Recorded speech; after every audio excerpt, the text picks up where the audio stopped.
Hey everyone, Tony here, and today I'm doing a video response for Sean over at Fairweather Cards.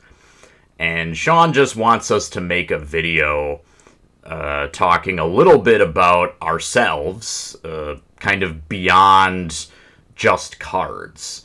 So it can be kind of anything about you, anything else you're into, other hobbies, your work, things like that, because he just kind of wants to get to know us a little better. So I'm going to show you guys kind of a little art project I've been working on that I recently finished. It is baseball related, although some of the artwork and things I do are not all baseball related.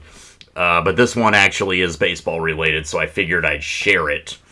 I think for me, I've kind of come to the realization that like one of the reasons I like cards so much is because they kind of encapsulate several of my passions in one. So, in a general way, I'm very much into visual art. I like going to museums and things like that.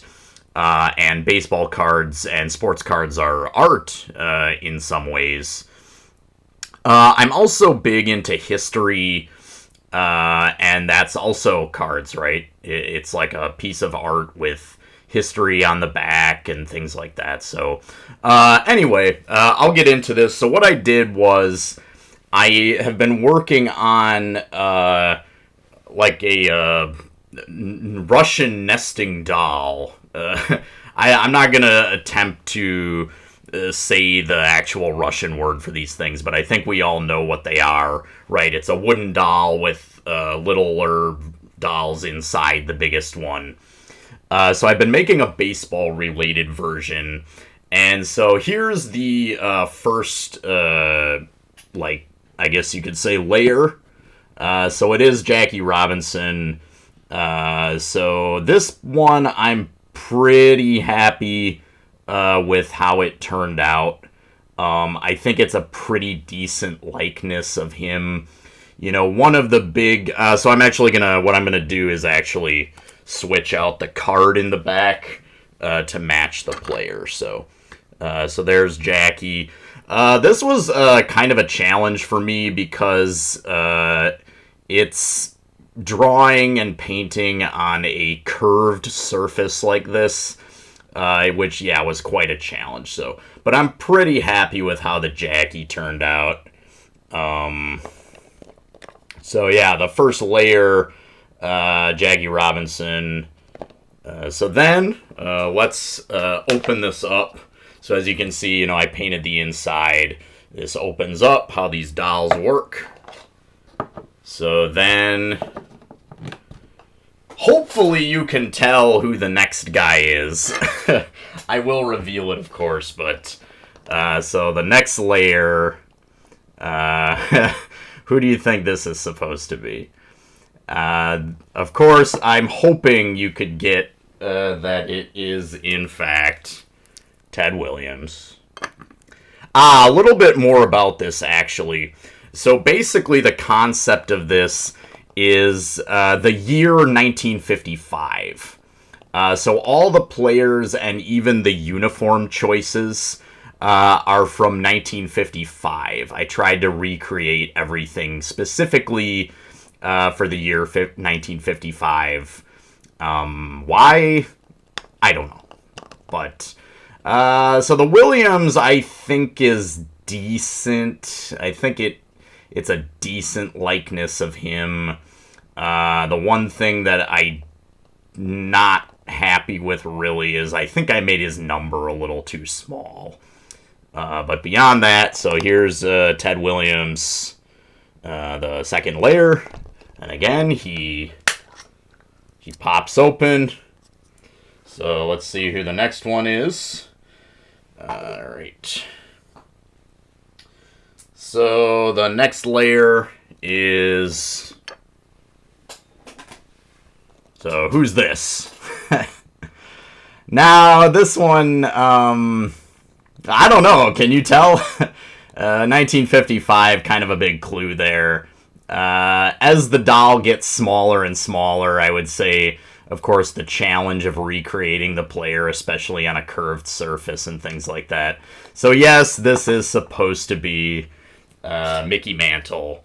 So here's a 1964 stamp of Mickey Mantle. I was watching John Mangini's latest video this morning, and he was talking about how when you see the same cards over and over again, it's kind of like listening to a song you really like over and over again, and you don't want to get sick of it.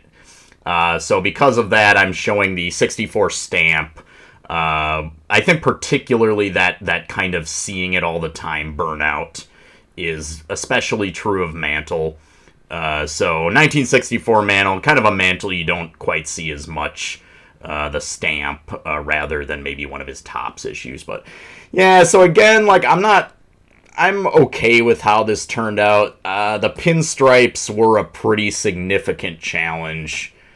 I actually inked them over varnish, which took a lot longer to dry than I thought, so I got some smudging and had to try to touch it up and stuff like that. But, you know, here's the Mick, 1955, so it's a decent likeness. I'll give it a B-.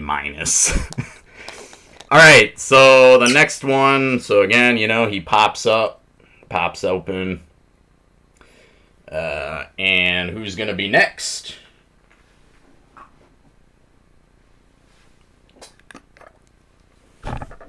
Oops. So next, who's this? 1955. Well, you can tell the numbers on the front. So yes, the second to last layer is Hank Aaron, who, there's no particular reason, obviously choosing which players to make big and therefore more prominent and which ones to make more small. I guess what I decided, maybe subconsciously, was that because, of course, Hank was only a second-year player in 1955, so maybe he shouldn't be quite as, big or prominent as, like, Williams or Jackie, right? So Hank here, right, and then a card. So, same thing, maybe a lesser seen card than one of his Topps. So here's a 62 post. But I'm honestly pretty happy with how Aaron turned out. Obviously, this was very difficult because it was small. I had to work very slowly and meticulously, especially like the logo and the tomahawk and things like that. So, I don't know if that looks like Hank or not. Maybe a little bit. So, Hank Aaron. And then finally, and this one, so the smallest one, because he was a rookie in 1955. And this one does not look like him at all. Because it's so small, but this is, yes. I think you can maybe tell just because of the uniform and the dating. It is Roberto Clemente. It's supposed to be Roberto Clemente. But, yeah, so. Okay, so I'll just kind of line these all up. We'll take these away, just so you can see all of them. And let's see here, so kind of get that aligned somewhat. And here's this Williams. And we got the Mick. And get Hank in there.